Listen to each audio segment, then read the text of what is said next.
É aqui que a gente se encontra como irmãos. É diante dele que a gente se ajoelha e confessa: estou com ódio, quero matar, estou odiando aquele cara. É ali que a gente despeja a nossa maldade.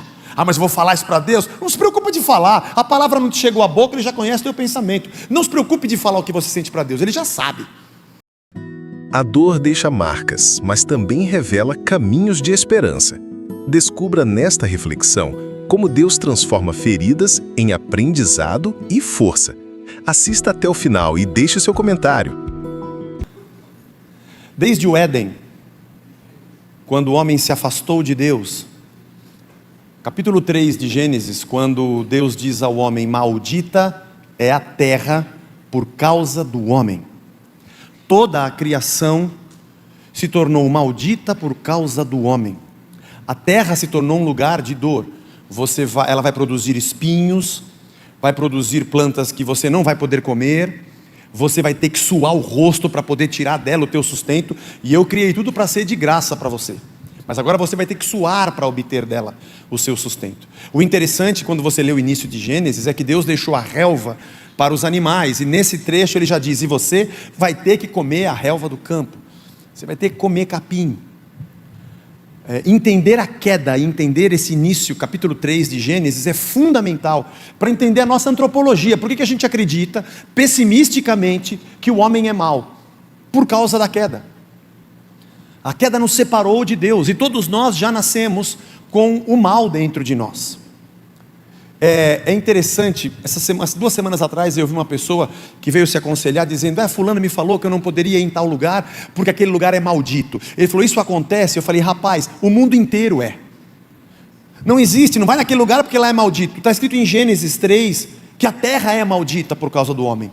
Ela deixou de ser o lugar que Deus criou, onde Ele comandava debaixo da sua bênção e direção. O homem colheu do fruto e se tornou o Deus desse século, ou melhor, deste mundo. Deste século é Satanás. Mas enfim, se é um mundo de dores, ter marcas, traumas, é só uma questão de tempo.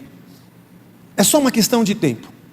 A gente cresce e vai descobrindo a vida e vai se apaixonando e se decepcionando por ela ao mesmo tempo.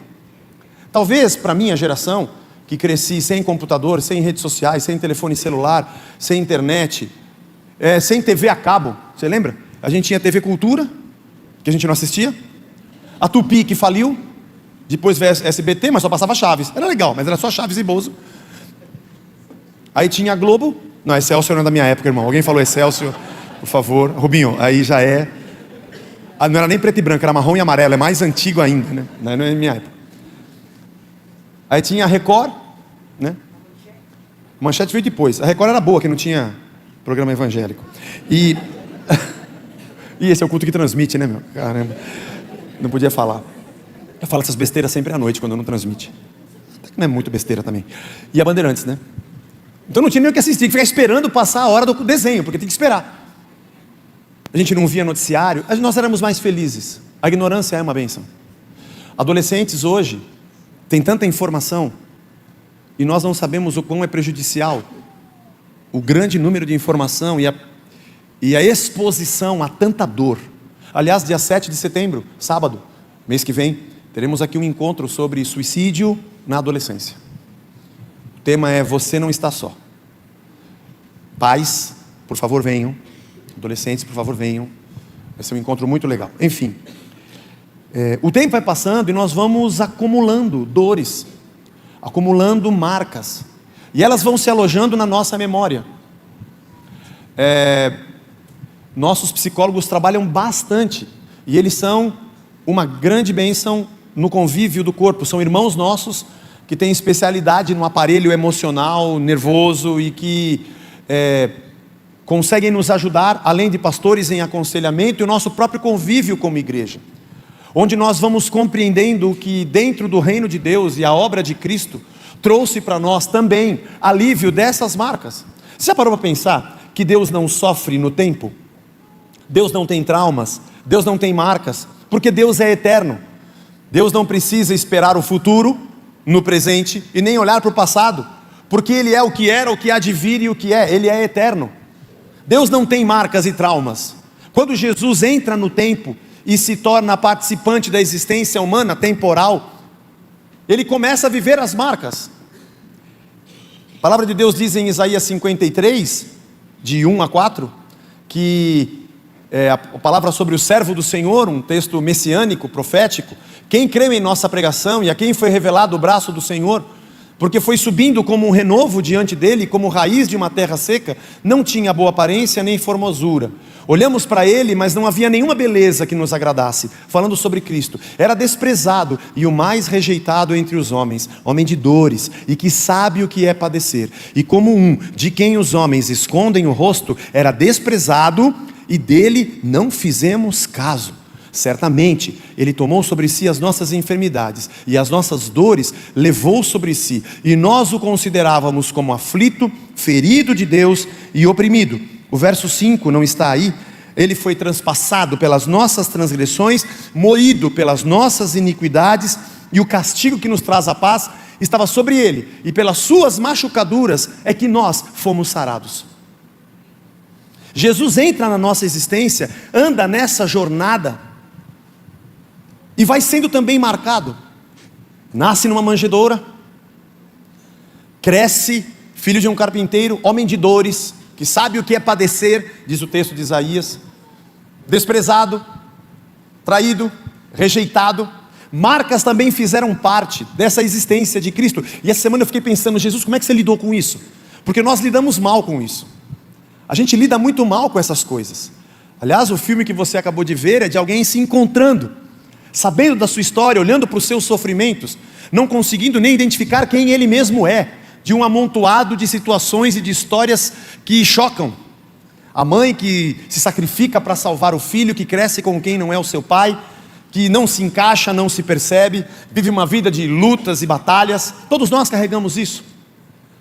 Fora isso, fora as coisas que sofremos, porque nesse mundo de sofrimento, de quem nasce no meio do mal, além de sermos machucados, nós também somos gente que machuca.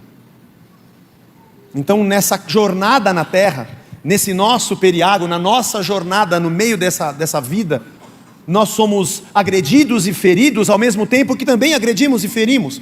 E as nossas memórias carregam duplamente dores.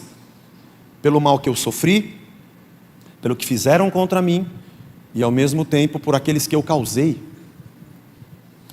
Há uma linha de teólogos que acredita que quando Paulo diz que tem um espinho na carne, alguns acham que é uma enfermidade, que ele carregava isso, mas há pessoas que acreditam que fosse na verdade algo na alma.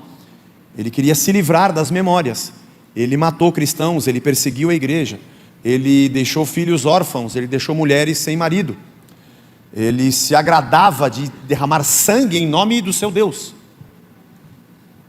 Aquele filme Paulo, o Apóstolo, aliás, é muito interessante. Ele aborda essa hipótese, de que ele era assolado por esse fantasma todas as noites na prisão. E nós não somos. Se temos muitos sofrimentos nessa vida, com certeza esse é um deles. As pazes com o nosso passado, as pazes com quem somos de verdade, o encontro com a nossa maldade. Essa é uma pergunta que a gente dá aula aqui na igreja, vira e mexe essa pergunta aparece. Quando nós falamos sobre a missão, sobre a desigualdade social, sobre o papel também da igreja, não só no evangelismo, naquilo que falamos, mas na nossa atitude, na nossa ação, na promoção da justiça, além da que pregamos, daquela que também praticamos. Quando a gente fala sobre o que há na terra, e quando vemos o que acontece nesse mundo e toda a injustiça e a maldade que existe, sempre vem essa pergunta, mas por que Deus não acaba com a maldade da terra?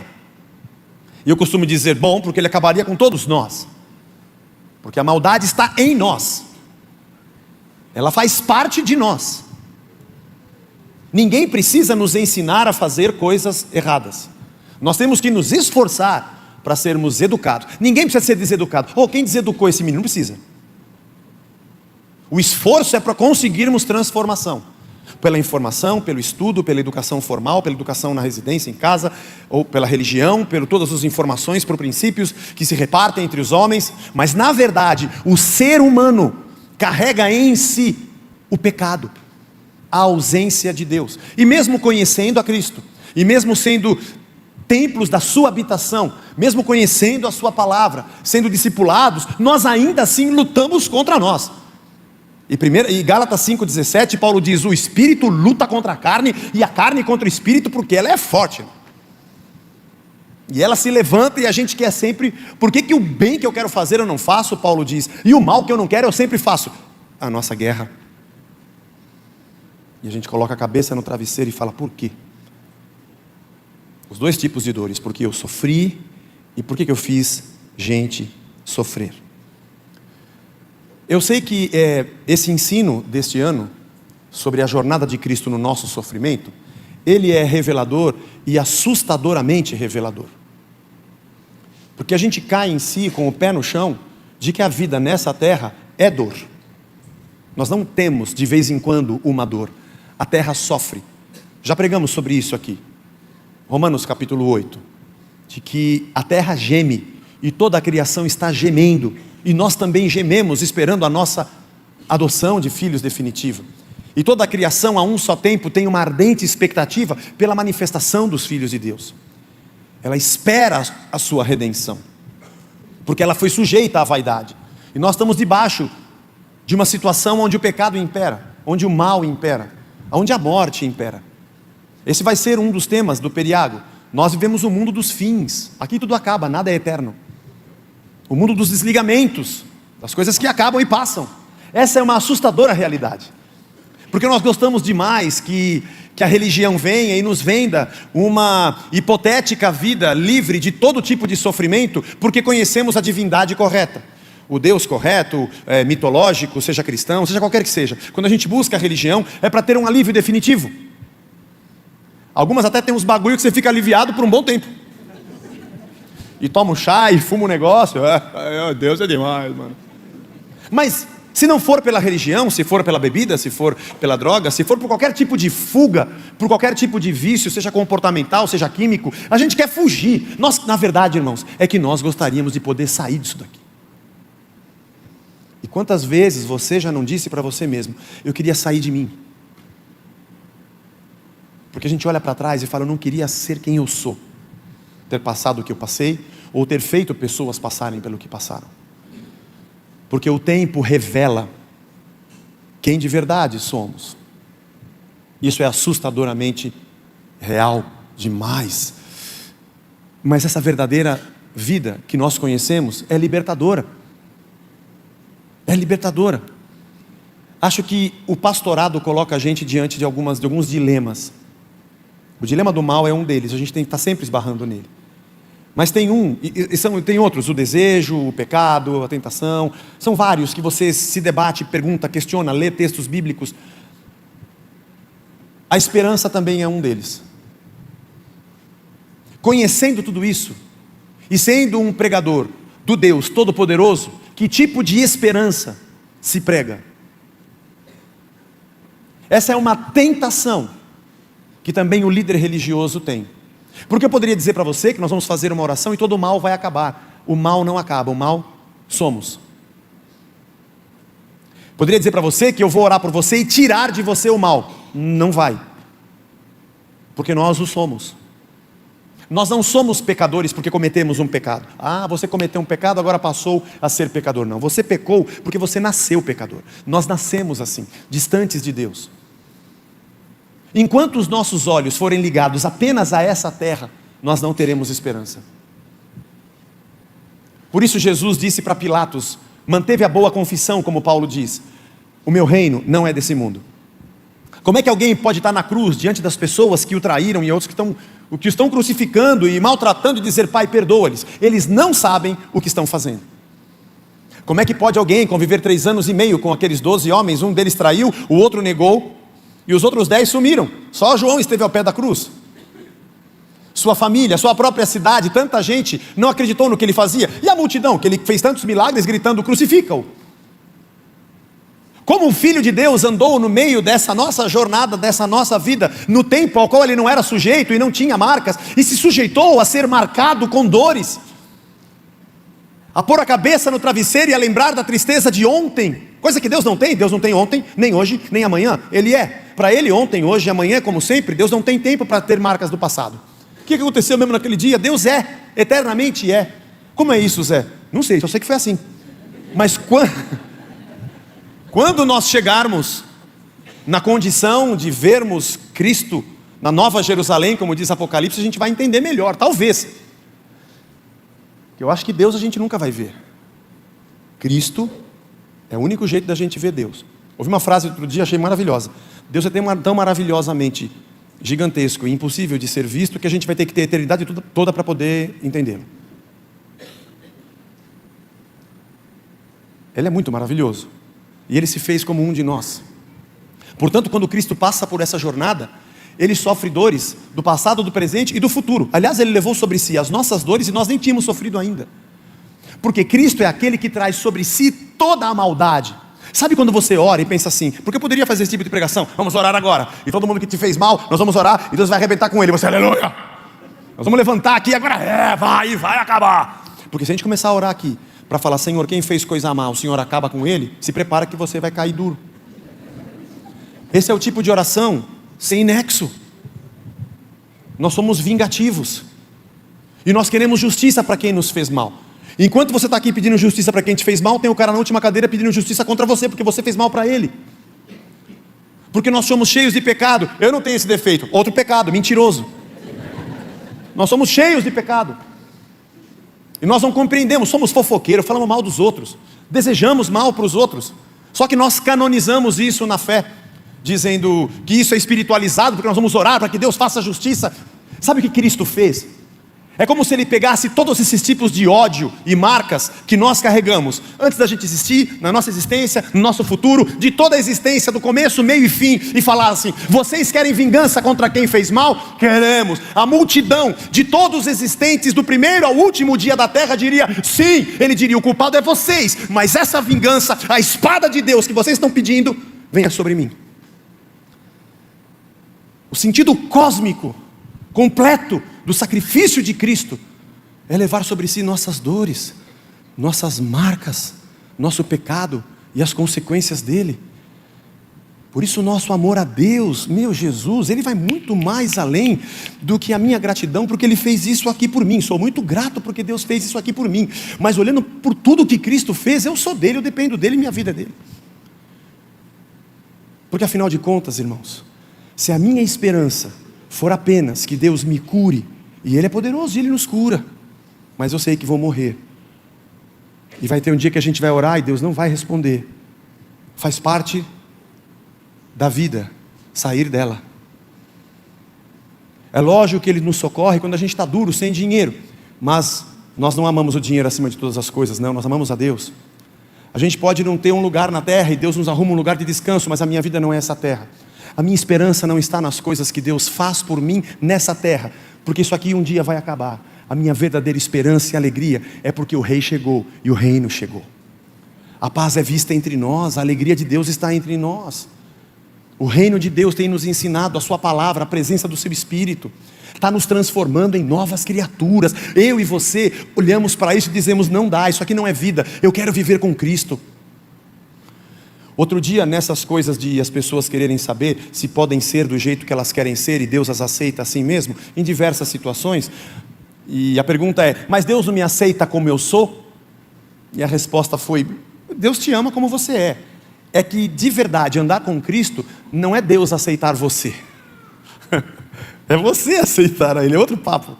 Não é saber se Deus entra nessa sua vida para viver com você, é saber se você quer sair da sua, negar a você mesmo para ser uma nova criatura, porque descobriu que a alegria não está nas coisas que Deus dá e faz, apesar de nos alegrarmos pelo que Ele dá e pelo que Ele faz, mas a alegria de saber quem Ele é.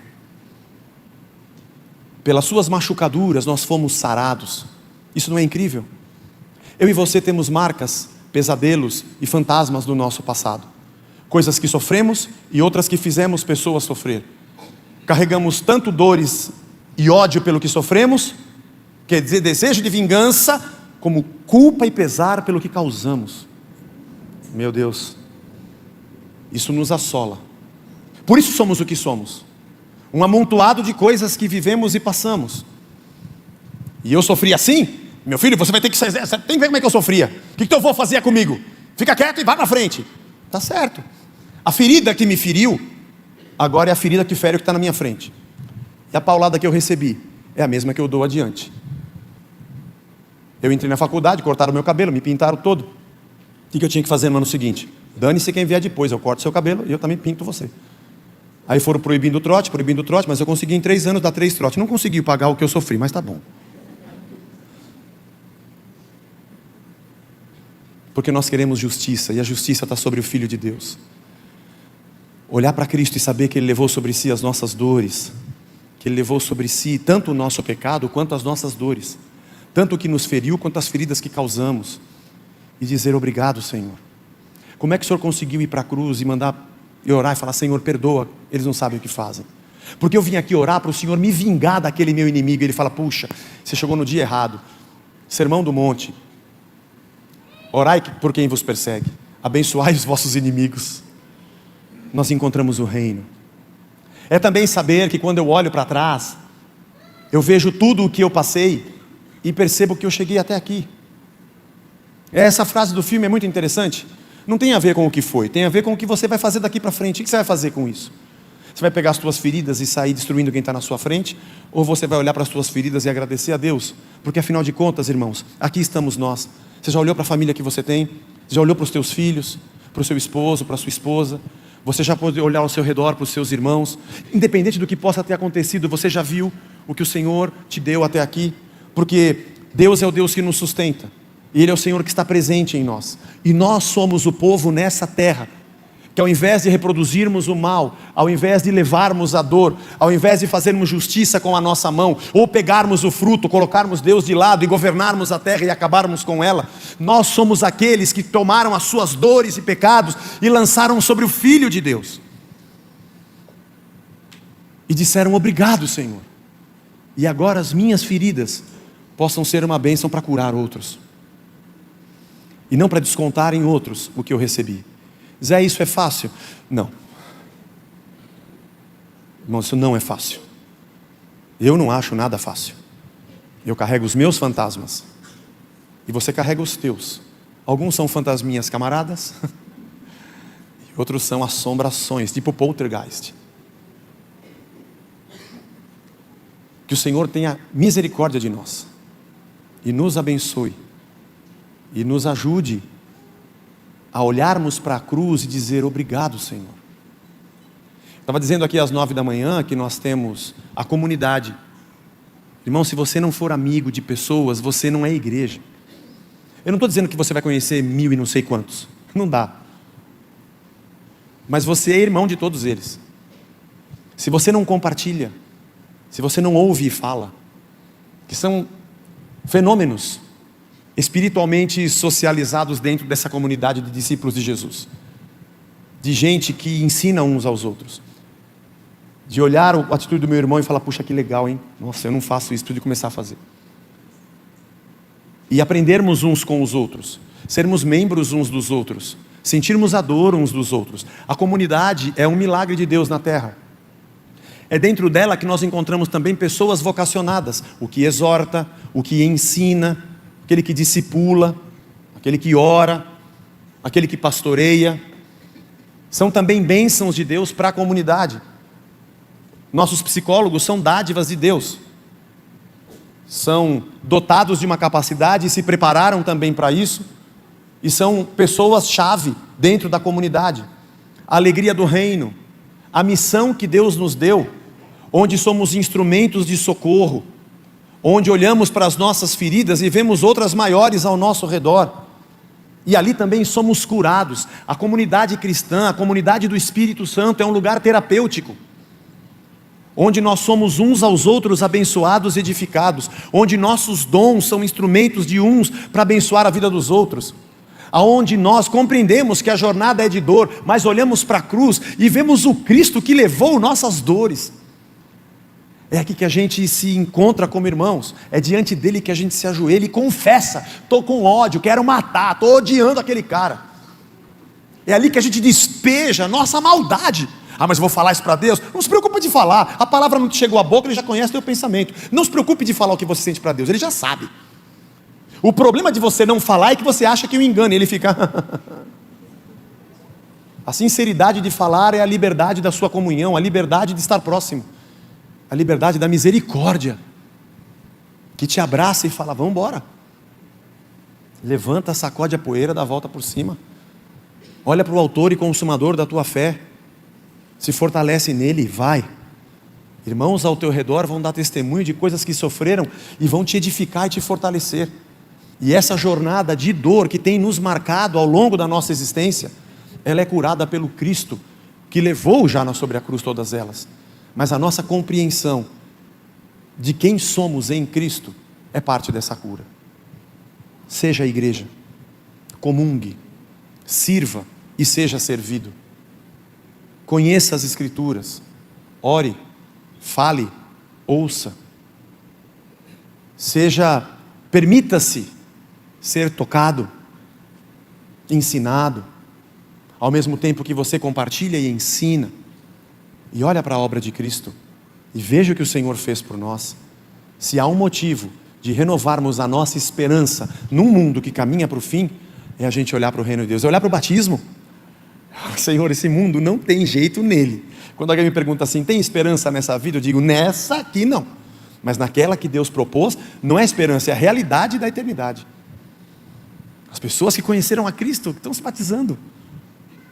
Gente transformada, novas criaturas. Gente com outro coração, outra cabeça. Gente com amor, gente que reparte. Gente que louva, gente que adora, gente que ora, gente que é parte uns dos outros. Gente que vê a graça de Deus, que vê sim milagres, porque Deus faz. Porque só alguém que enxerga muito mais além do que apenas essa existência, é que pode falar, meu reino não é desse mundo. Perdoa-lhes porque eles não sabem o que fazem. Minha comida é fazer a vontade do meu Pai que está no céu e realizar a sua obra. Só alguém que está desconectado dessa realidade finita e ligado no eterno, é que pode passar pelas dores dessa existência dizendo, Deus está comigo. Deus nos abençoe. Isso aqui não é um estudo definitivo. Isso aqui é uma pregação de 35 minutos. Isso aqui é uma pregação para nos alertar sobre algumas verdades bíblicas. Mas sermos de verdade curados e superarmos as nossas marcas é uma jornada longa. Mas não se esqueça, passa pela comunhão, pela amizade, passa pelo serviço, pelos dons de quem nos abençoa, passa por irmãos também preparados para isso, que nos ajudam a entender a nossa psique, sim, mas tudo isso são instrumentos da graça maravilhosa de Deus, do Jesus que está te dizendo hoje, lança sobre mim a tua ansiedade. Aquele que está em Cristo é uma nova criatura, coisas velhas se passaram, eis que tudo se fez novo. Olha para Cristo, autor e consumador da sua fé. Seja grato. Aprenda com Ele, que é manso e humilde de coração. Seja um servo dEle. Conheça-o. E que o Senhor nos abençoe a sermos uma comunidade que, conforme o tempo passa, nós vamos conhecendo mais o nosso Deus. A ponto de sermos pacificadores nessa terra. Andamos num mundo de guerra, mas não retribuímos a guerra com guerra. Andamos num mundo de guerra, mas somos pacificadores, portadores do shalom, promotores do shalom. Andamos num mundo de injustiça, mas ao invés de vingança, oferecemos a justiça. Andamos num mundo de caos, ao invés de sermos caóticos, temos a direção de Cristo e a ordem de Deus dentro de nós. Isso pode parecer uma utopia, talvez a forma plena e perfeita disso, somente Deus. Mas esse é o caminho que Ele nos propôs. Oremos e peçamos a Deus que Ele nos dê graça.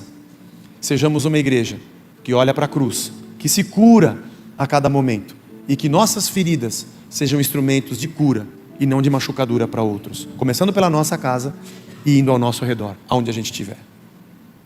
Vamos orar.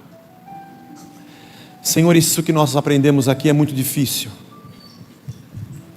Precisamos dos nossos irmãos, precisamos uns dos outros, precisamos de ministros teus, gente da tua palavra, nossos irmãos, psicólogos, parte do corpo, vocacionados pelo Senhor. Precisamos, acima de tudo, Senhor, do teu Santo Espírito. Carregamos dores e memórias, marcas do que sofremos e culpa do que fizemos outros sofrer. Quem é alienado, Senhor, não pensa nessas coisas e aparentemente não sofre. Mas já que nós pisamos nesse chão e temos acordado para a realidade da vida, isso nos faz sofrer. Nos faz sofrer a terra que a gente mora, nos faz sofrer a injustiça ao nosso redor, conosco e para quem está ao nosso redor. Difícil a gente botar a cabeça no travesseiro em paz. Só a tua misericórdia, Senhor, só a tua graça. O Senhor andou no meio da nossa dor e sabe como a gente sofre. Nos ajuda, Senhor, que a tua igreja, tua santa palavra, os dons dos nossos irmãos e ministros, nosso convívio e sobretudo a ação sobrenatural do teu Espírito e do Verbo vivo, cure-nos, nos amadureça, que a dor seja o campo de nos fazer aperfeiçoar e desenvolver o nosso caráter cristão de filhos de Deus, para sermos o que tu és. E nossas feridas curadas sejam também remédio, e outros ouçam da nossa boca: já passei por isso, estou aqui e Deus me fortaleceu.